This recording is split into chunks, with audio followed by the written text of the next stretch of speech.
Lord Jesus Christ will come again. O Lord, come, Maranatha. We are aware of the living presence of the risen Christ among us in the Holy Spirit sent among us. But we also know from the Creed that He will come again to judge the living and the dead. In the first Eucharistic acclamation, we proclaim Christ has died, Christ is risen, Christ will come again. Parousia, meaning coming or presence, is the traditional term for Christ's second coming as divine judge. In Matthew chapter 24, verse 3, and as he sat upon the Mount of Olives, the disciples came unto him privately, saying, Tell us, when shall these things be? When shall these things be? And what shall be the sign of thy coming and of the end of the world?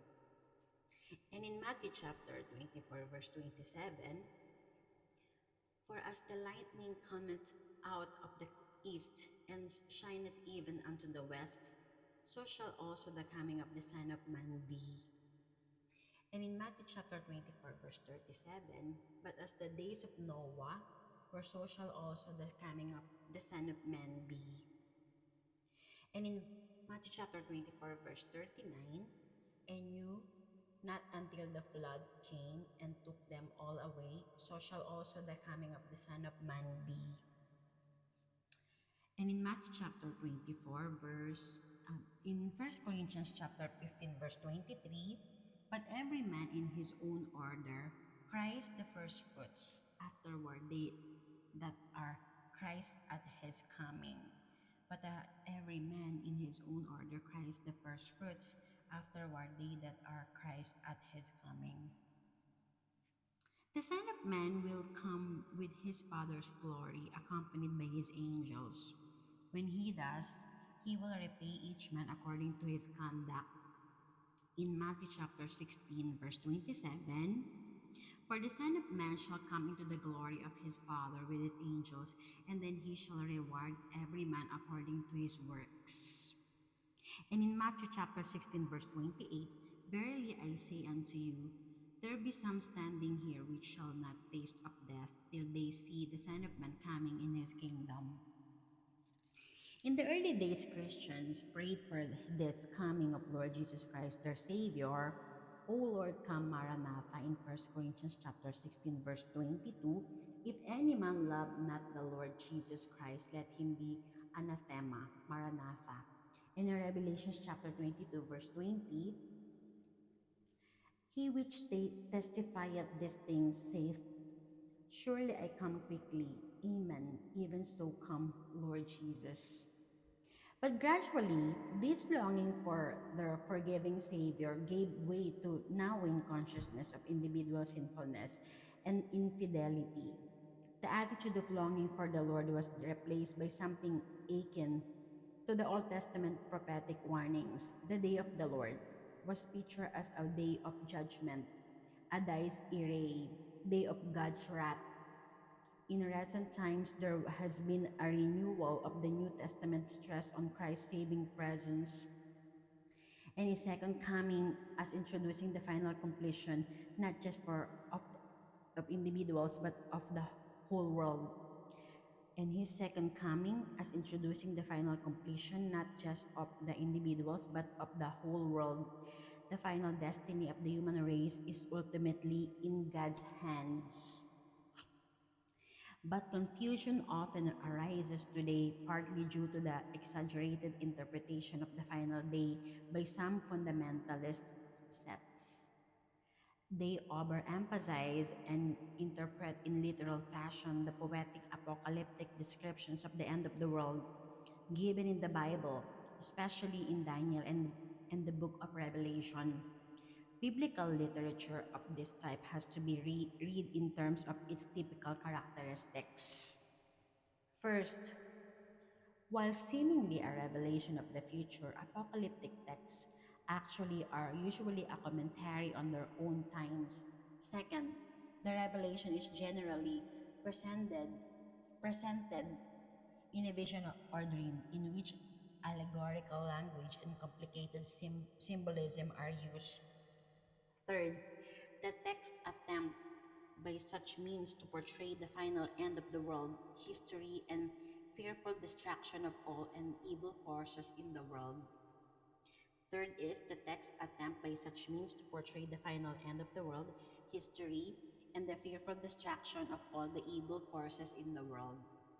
Given such qualities of biblical apocalyptic literature, it is more important for us Catholics to focus on the basic truths of the parousia, means coming or presence. The first is that the risen Christ as the Son of Man will come to judge the living and the dead in Second Timothy chapter 4 verse 1. I charge thee therefore before God and the Lord Jesus Christ, who shall judge the quick and the dead at his appearing in his kingdom. The Lord himself will come down from heaven at the word of command.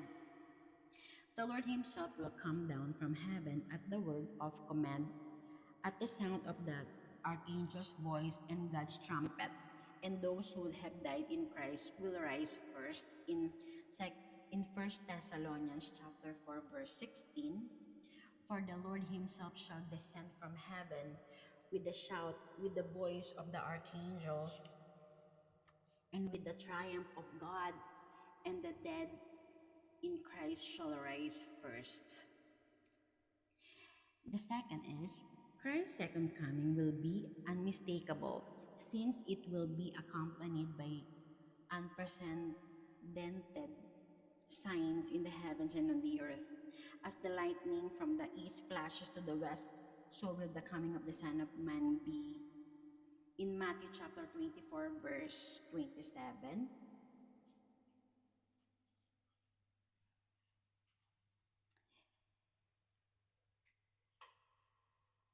and the third is regarding when the parousia will take place. The gospel is very clear. As for the exact day or hour, no one knows it. Neither the angels in heaven nor the Son, but the Father only in Matthew chapter 24, verse 36.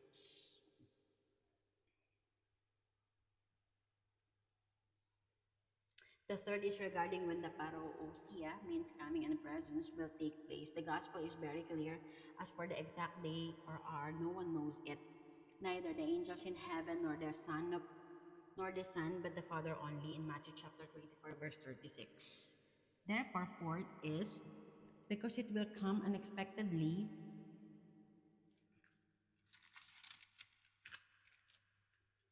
like a thief in the night in 1 Thessalonians chapter 5 verse 2.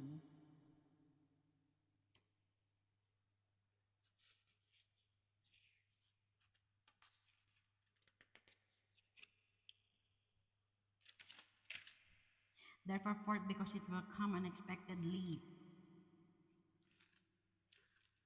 like a thief in the night in 1 Thessalonians chapter 5 verse 2. For yourselves know perfectly that the day of the Lord so cometh as a thief in the night. We must be constantly on the watch. Stay awake. You do not know when the appointed time will come. In Mark chapter 13 verse 33. Take you heed, watch and pray, for you know not when the time is. Take you heed, watch and pray, for you know not when the time is. Lastly, because Christ is already in his glory and has sent his Spirit among us, the time of salvation has already come. Now is the time when our salvation is being worked out in our daily acts with our neighbors.